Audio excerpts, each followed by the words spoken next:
Shalom. Kali ini kita akan membahas kataan Tuhan Yesus yang terakhir di atas kayu salib atau yang ketujuh, yaitu ya Bapa, kuserahkan nyawaku ke dalam tanganmu. Kita baca di Lukas 23 ayat 44 sampai yang ke-49. Ketika itu hari sudah kira-kira jam 12, lalu kegelapan meliputi seluruh daerah itu sampai jam 3, sebab matahari tidak bersinar dan tabir bait suci terbelah dua. Lalu Yesus berseru dengan suara nyaring, "Ya Bapa, ke dalam tanganmu kuserahkan nyawaku." Dan sudah berkata demikian, ia menyerahkan nyawanya. Ketika kepala pasukan melihat apa yang terjadi, ia memuliakan Allah. Katanya, "Sungguh, orang ini adalah orang benar." Dan sesudah seluruh orang banyak yang berkerumun di situ untuk tontonan,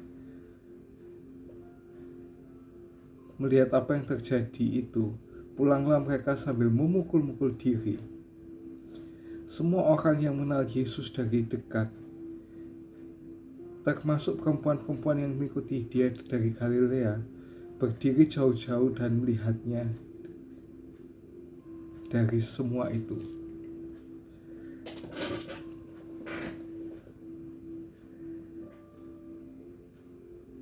Kalau kita cermati dalam ayat-ayat yang sudah kita baca tadi itu, ada beberapa tanda-tanda ajaib yang menyertai kematian Tuhan kita di atas kayu salib. Kita diberitahu bahwa ada kegelapan di seluruh bumi selama 3 jam.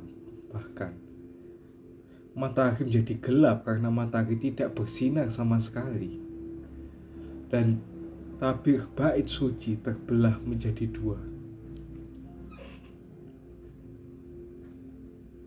Adalah tepat dan benar bahwa perhatian seluruh Yerusalem harus ditangkap dengan cara nyata. Ketika pengorbanan besar untuk dosa dipersembahkan dan anak Allah sedang sekarat, ada tanda-tanda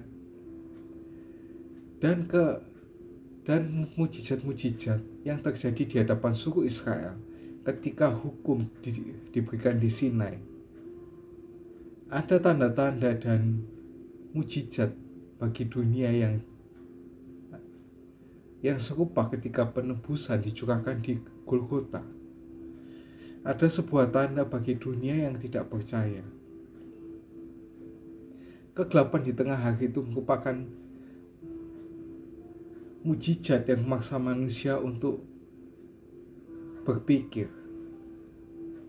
Sebuah tanda bagi mereka yang mengaku gereja dan para pelayan bait suci. Robeknya tirai yang menggantung antara tempat kudus dan ruang maha kudus itu merupakan mujizat yang akan membuat kaum setiap imam dan orang Lewi maksudnya membuat kagum setiap imam dan orang Lewi dalam agama Yahudi. Tanda-tanda seperti ini pada saat-saat khusus, mari kita ingat, adalah bagian dari cara Tuhan dalam berhubungan dengan manusia. Dia mengetahui betapa bodohnya dan tidak percayanya kita sebagai manusia. Dia memandang perlu untuk menggugah perhatian kita melalui perbuatan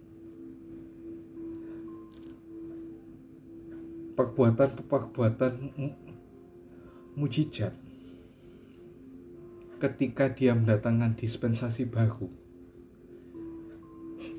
Dengan demikian, dia tidak memaksa suaranya untuk sementara waktu.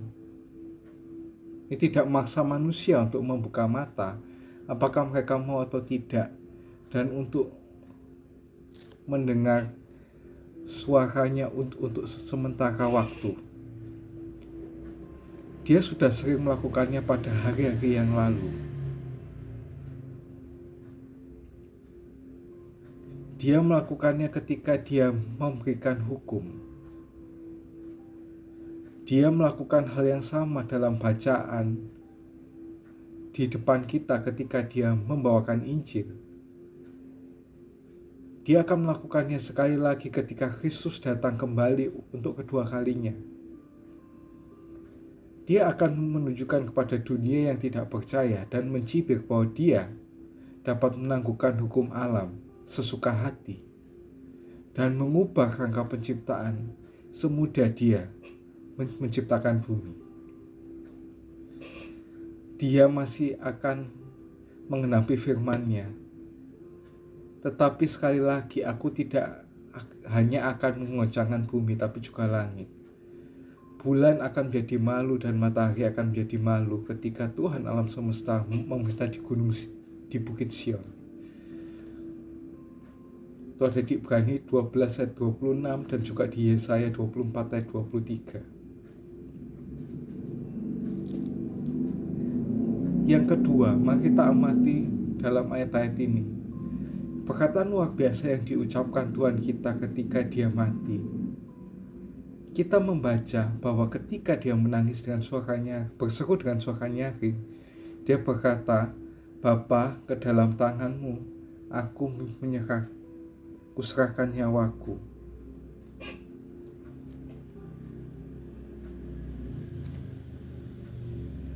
Tidak diragukan lagi, ada makna mendalam dalam kata-kata ini yang tidak dapat kita pahami. Ada sesuatu yang misterius mengenai kematian Tuhan kita yang menjadikannya tidak seperti kematian manusia biasa. Dia yang mengucapkan kata-kata itu sebelum kita. Harus kita ingat baik-baik. Dia adalah Tuhan dan juga manusia. Sifat ilahi dan kemanusiaannya bersatu dan tak terpisahkan. Sifat ketuhanannya tentu saja tidak bisa mati. Dia sendiri yang mengatakan, "Aku menyerahkan nyawaku untuk mengambilnya kembali. Tidak ada orang yang mengambilnya dariku, tapi aku sendiri yang menyerahkannya. Aku mempunyai kuasa untuk menyerahkannya, dan aku mempunyai kuasa untuk mengambilnya kembali." Seperti yang ada di Yohanes 10 ayat 17 dan yang ke-18. Kristus mati bukan seperti kita mati ketika saat kita tiba. Bukan karena dia terpaksa dan tidak dapat menahan kematian, tapi secara sukarela dan atas kehendak bebasnya sendiri. Namun, ada kesan bahwa kata-kata Tuhan kita memberikan pelajaran bagi semua orang Kristen yang sejati. Kitab-kitab tersebut menunjukkan kepada kita bagaimana kematian harus dihadapi oleh semua anak-anak Allah. Mereka memberikan teladan yang harus diusahakan untuk diikuti oleh setiap orang percaya.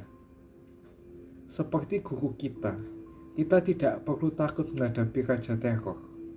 Kita harus menganggapnya sebagai musuh yang telah dikalahkan, yang sengatnya telah hilang karena kematian Kristus.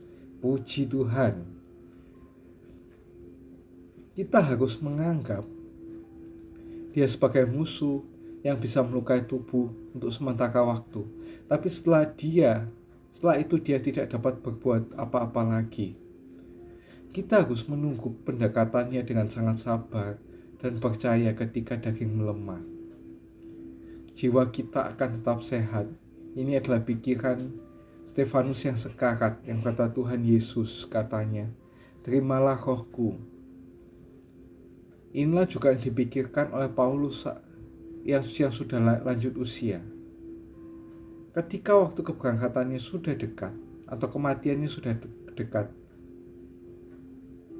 Paulus berkata, "Aku mengetahui kepada siapa aku beriman dan aku yakin bahwa dia sanggup menepati apa yang telah aku janjikan kepadanya pada hari itu," seperti yang ada di Kisah Para Rasul 7 ayat 59 dan 2 Timotius 1 ayat yang ke-12. Sungguh berbahagialah mereka yang mempunyai akhir hidup seperti ini.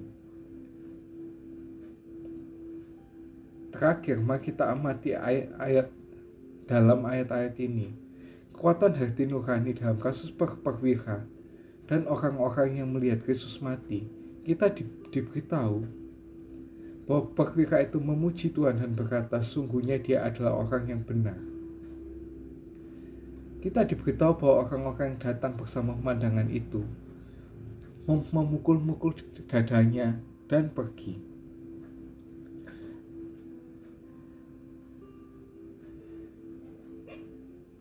Kita tidak tahu persis sifat perasaan yang dijelaskan ini.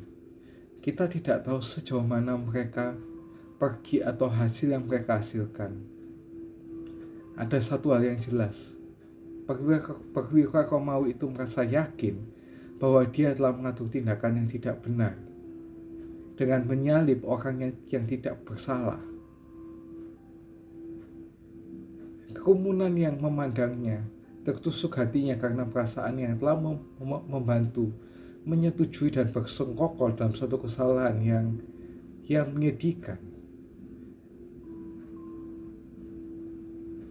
Baik orang Yahudi maupun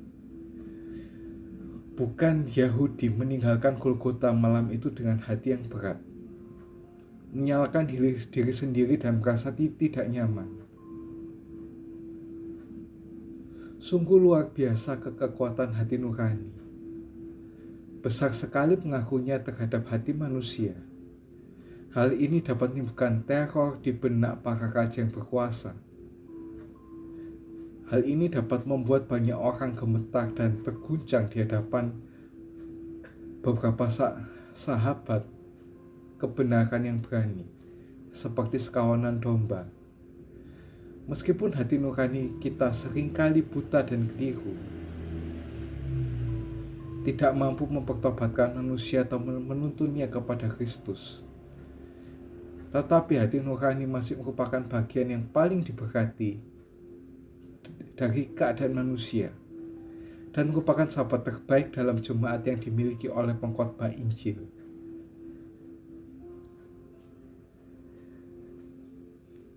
Tidak mengherankan jika Paulus berkata dalam Korintus 4 ayat kedua, dengan menyatakan kebenaran kita telah mengendahkan diri kepada hati nurani setiap orang. Siapa yang menginginkan kedamaian batin harus berhati-hati agar tidak bertentangan dengan hati nuraninya. Biarkan dia memanfaatkannya dengan baik, menjaganya dengan baik, mendengarkan apa yang dikatakannya, dan menganggapnya sebagai temannya. Yang terpenting, biarlah dia berdoa setiap hari agar hati nuraninya diterangi oleh Roh Kudus dan disucikan oleh darah Kristus. Kata-kata Yohanes sangat penting dalam 1 Yohanes 3 ayat 21. Jika hati kita tidak menyalahkan kita, maka percayalah kepada Allah. Baik sekali jika orang dapat berkata, aku melatih diriku agar mempunyai hati nurani yang bebas dari kebencian terhadap Allah dan terhadap manusia, seperti yang dikatakan di Kisah Para Rasul 24 ayat yang ke-16.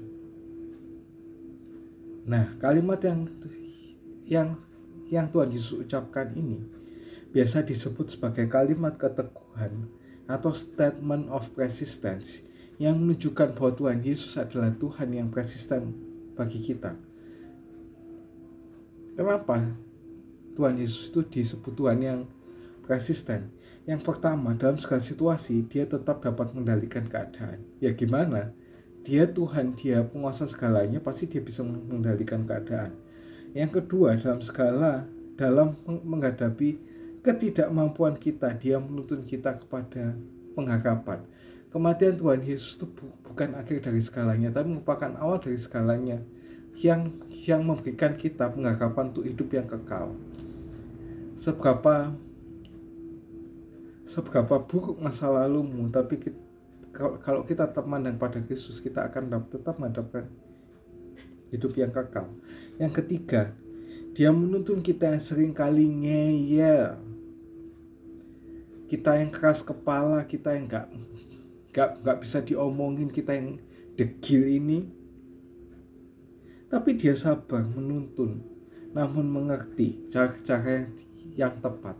Karena Tuhan itu pribadi yang paling mengenal hati kita, sehingga Tuhan paling mengerti cara yang tepat untuk mempertobatkan kita itu gimana sih caranya supaya kita bisa bertobat dan kembali ke jalannya. Yang keempat, dalam memastikan destiny atau takdir dalam kehidupan kita, dia tidak dapat dihalangi oleh apapun dan siapapun. Karena itu dia Tuhan, maka dia nggak bisa dihalangi oleh siapapun. Meskipun jujur ya, kehendak bebas kita juga bisa menghalangi rencana Tuhan dalam hidup kita. Tapi terkadang Tuhan punya cara lain supaya rencananya itu tetap bisa jalan di hidup kita. Kayak contohnya Yunus itu. Yunus kan dia nggak mau kan ke Niniwe karena dia nggak apa-apa. Orang-orang Niniwe itu orang-orang yang jahat, sehingga mereka itu nggak layak untuk diampuni dosanya dan lebih layak untuk binasa. Tapi hati Tuhan nggak, tetap minta Yunus itu ke sana. Dengan cara apa? Waktu Yunus pergi ke Tarsis, Tuhan mengadakan angin yang kencang dan badai yang di laut itu sehingga kapalnya terombang-ambing. Dan waktu Yunus dibuang ke laut, maka redalah angin itu sampai dia ditelan oleh ikan besar sama 3 hari 3 malam. Dan kemudian sama 3 hari itu orang-orang di Niniwe itu bisa tobat. Dan Yunus itu bisa melihat kalau Tuhan itu bisa mengasihi manusia walaupun berdosa. Dia masih ngasih kesempatan buat tobat. Yang selanjutnya, kalimat ini merupakan kalimat penyerahan terakhir.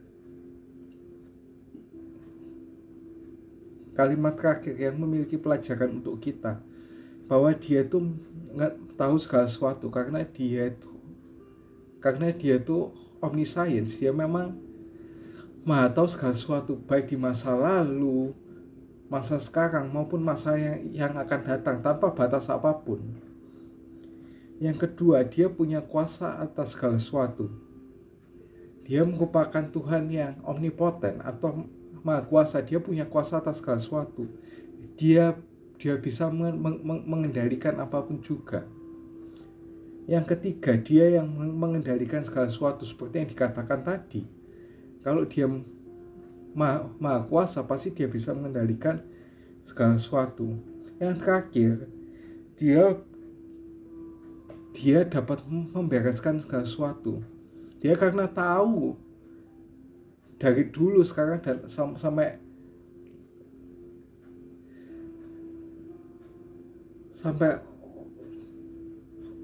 ujung waktu nanti, maka dia bisa membereskan segala sesuatu karena dia adalah Alfa dan Omega. Dia berada di awal dan juga di akhir. Jadi dia tahu gimana awal masalah kita sampai nanti akhirnya masalah kita tuh selesai tuh. Dengan kalimat-kalimat pernyataan Tuhan Yesus yang sudah kita pelajari selama 7 minggu ini, dapat menambah iman kita bahwa benar Tuhan Yesus disalib, bukan Yudas atau siapapun, Tuhan Yesus sendiri. Kalau ada yang mengatakan itu hoax, dan jangan didengerin ya. Kalau ada orang mengatakan kayak gitu, benar Yesus adalah Tuhan. Kalau ada yang bilang Yesus itu bukan Tuhan, itu hoax. Dan jangan didengerin, harus ditengking juga, karena iblis juga tahu kalau Yesus itu Tuhan. Yang ketiga, benar Yesus itu mengatur segalanya karena dia Tuhan. Maka dia yang mengatur segala sesuatu. Yang selanjutnya, benar Tuhan Yesus yang menyelesaikan segala sesuatu yang tidak bisa menyelesaikan manusia, yang manusia tidak bisa selesaikan. Karena dia Maha Kuasa, dia merupakan Alfa dan Omega, dia yang berada di awal dan akhir masalah. Dia tahu masalah kita kayak gimana dari awal sampai akhirnya. Maka dia tahu bagaimana cara mengatasinya. Apalagi dia sudah belusukan selama 33,5 tahun di bumi. Yang terakhir, benar Tuhan Yesus yang menentukan kehidupan dan kematian. Hidup mati kita di tangan Tuhan. Jadi jangan ambil jalan pintas. Kalau belum waktunya mati, jangan mati dulu. Berbahagialah siapa orang yang mendengar firman Tuhan, merenungkannya, menyimpan dalam hati, dan bahkan melakukannya dalam kehidupan sehari-hari. Ia seperti orang yang membangun rumah di atas batu. Dan apabila ada angin yang menerjangnya, rumah itu tidak akan roboh. Amin. Jangan lupa like, subscribe, dan share jika kalian terberkati dengan konten ini. See you.